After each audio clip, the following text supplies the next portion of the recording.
on m'a demandé de parler un peu de ma relation avec la langue française.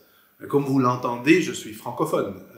Je me nomme Alan Bowman, ce qui est un nom très anglophone. Alors, j'avais un père anglophone et une mère francophone.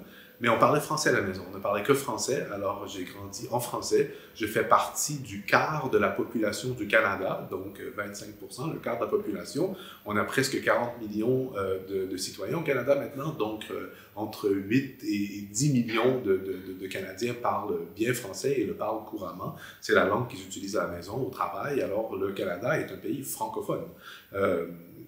Et nous sommes une minorité, mais une minorité très importante, très active, qui a une production culturelle très importante aussi, et fier membre fondateur de la francophonie. Je parlais de cette production culturelle francophone au Canada. Je suis très heureux de vous annoncer que cette année, 5 livres, 5 romans québécois seront traduits en croate.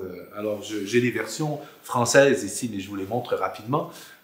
Nous sommes très, très fiers que ces 5 romans, certains le sont déjà, mais que ces 5 romans seront disponibles pour un public croate à très court terme.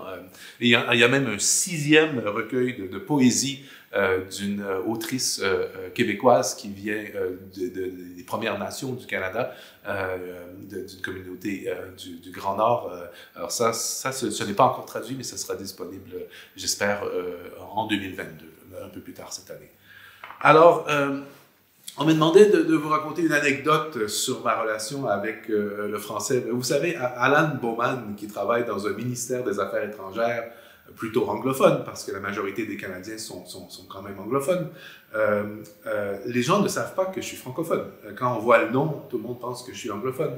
Alors, je reçois souvent des appels de collègues qui m'abordent en anglais. Et ce sont des francophones, ils sont polis, donc ils pensent que je suis anglophone. Alors moi, je réponds en français, et là, ils me disent soudainement, « Ah, mais vous parlez un accent français. » Et je leur réponds toujours, « Ah, ben vous aussi. » Parce que ils n'ont aucune idée, ils ne savent vraiment pas que je suis francophone. Alors, et au Canada, il y a énormément de gens comme moi qui ont des noms anglais qui sont francophones. Il y a aussi beaucoup de Canadiens qui ont des noms francophones et qui sont plutôt anglophones. Donc au Canada, il ne faut pas se fier au nom. Il ne faut pas se fier au nom, il faut se fier à l'accent, il faut se fier à ce qu'on entend.